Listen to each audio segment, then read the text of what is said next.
If this conversation is still on nuclear as the alternative, which we can deviate from in a second if you'll indulge me, but if it is, then to borrow a phrase from elsewhere, normally it's easier for Nixon to go to China. I think this is going to come from the Labour Party, or perhaps even the Greens. It's going to be, instead of the, well, I don't know if it's a come to Jesus, they'll still be Greens, but it won't come from the grifter faction, or it won't come from the red Greens, but the leftover green Greens, if they actually mean it, if they mean their environmentalism, if they mean that the world is going to end in 10 or 20 years or whatever the latest prediction is, the only logical consequence is for them to come to Jesus, as you say, on the issue of nuclear. And I think there is a hint that this is starting to happen amongst the non-grifter environmentalist movement. Yeah.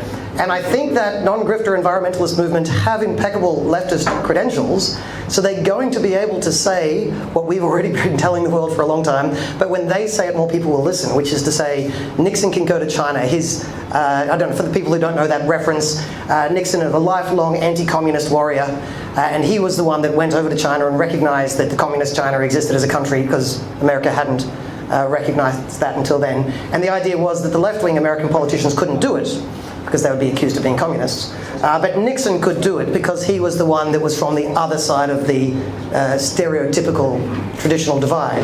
And I think we're moving to that point where the legitimate people who mean it from the environmental movement are slowly shifting closer and closer into or more and more into the nuclear column. And when they hit critical mass, I think we'll see it happen. Yeah, I think that's a good analysis. I'm reliably informed that most under 40s Greens are pro-nuclear. They just are not allowed to say so. So watch this space. We've seen the world's first... So, by the way, Australia is the home of the world's first Green Party, founded by Bob Brown in Tasmania.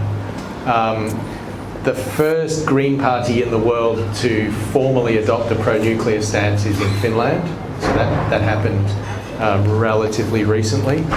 They did the math, and they understood that this actually aligns with all the boxes they want to tick. So I think you're right. I think the Labor Party's acceptance of the AUKUS submarine agreement is significant, and when the Labor family, and by the way, there's a number of unions in Australia that are already, the leadership of which is already publicly saying that we should have nuclear energy. So that not the whole union movement, but a number of significant unions, including the Australian Workers' Union, which I think is the oldest union in Australia. Banjo Paterson played a role in its founding out of the Queensland shearers' strike.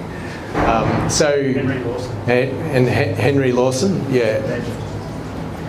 Oh, I heard Banjo Paterson from someone in the union, but there you go. Okay.